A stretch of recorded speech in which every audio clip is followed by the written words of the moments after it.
This video is all about what to develop.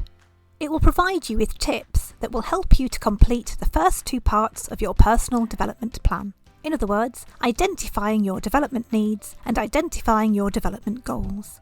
You can find the template development plan on the Drive Your Development section of the web pages, or by following the link in the YouTube description box. So this is all about development needs and development goals.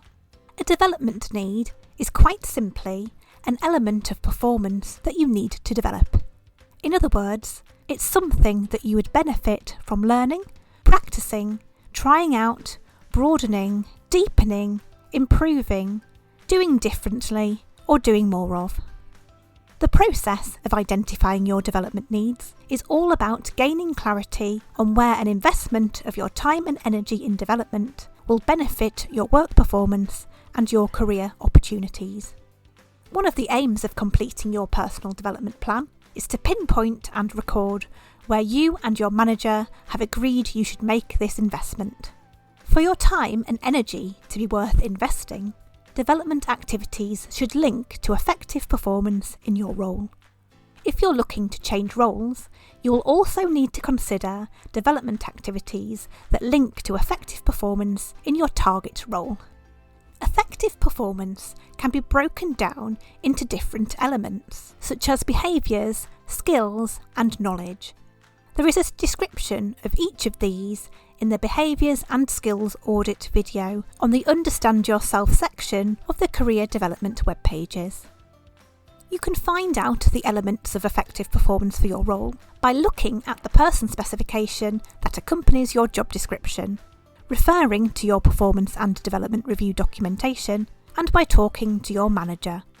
In addition, if your role, or a role you are interested in moving into, is within one of the professional support staff job families, you can find descriptions of transferable behaviours and skills that apply across all roles within the job family.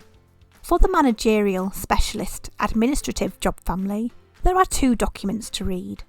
One provides descriptions of the transferable behaviours, the other lists the transferable skills. For the technician job family, there is one all-inclusive document called the Person Specification Comparison. You can access these documents and find out more about job families on the Drive Your Development webpage in the section titled What is a Career Pathway? Or you can follow the link in the YouTube description box. Both job families list these transferable elements of effective performance from grade 3 up to grade 8. Once you have identified the relevant elements of effective performance, you then need to assess how well you demonstrate each of these. From this, you can identify where you perform well and where you don't currently perform as well. This process is known as an audit. If you want guidance on completing an audit, watch the Behaviours and Skills Audit video. The third step is now to look at your audit and determine where an investment of your time and energy would be advantageous for your work performance and your career opportunities. It's beneficial to work through this step with your manager. The things that you agree are suitable to invest your time and energy into will then be your identified development needs. When determining where to invest your time and energy, there are three things to consider. First, this is not as simple as focusing all your development on the areas where you have lower performance. Instead, you will benefit from taking a strengths-based approach, where you capitalise on your personal strengths and take a considered approach to identify what to do with your weaknesses. If you want to know more and identify your own strengths, watch the strengths video on the Understand Yourself section of these web pages. Next, if you want to get in a good position to progress to a higher grade role in the near future, you need to examine not only how you perform against the behaviours, skills and knowledge for your current grade, but also how these compare to your target grade. Look at the description of that work element for your current grade and the next grade up. What are the differences and where do you have gaps in your performance? Finally, if you identify a long list of development needs, you will need to be able to distill this into a manageable list. You want your personal development plan to be achievable and not overwhelming. To do this, prioritise the things which will have the greatest positive impact on your work performance and career opportunities. Again, your manager can help you with this. Think about particular challenges coming up for your team and/or the university in general, and key objectives that your team is directing its work at achieving. Are there particular elements that you would benefit from developing more than others?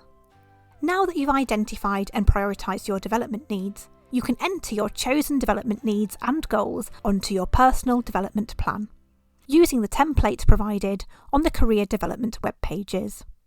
You will see that the template instructs you to enter the title of the behaviour, skill or knowledge area, and then detail the specific element of that behaviour, skill or knowledge area that you want to develop.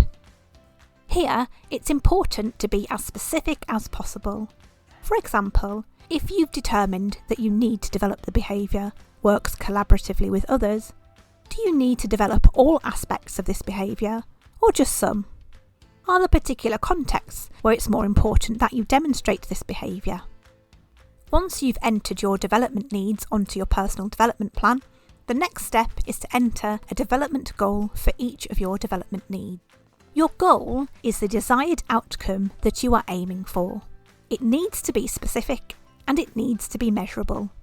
For example, if your development need is to propose digital solutions, your goal could be formulate, outline, and share a minimum of one digital solution to improve the efficiency of a business-as-usual activity within my team.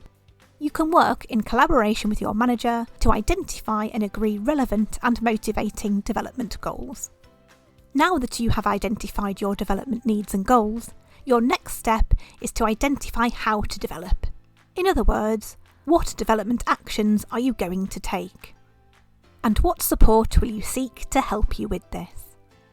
Watch the video titled How to Maximise Your Opportunities for Development to help you explore and grasp the broad range of development opportunities available to you and guide you through completing the remaining sections of your personal development plan.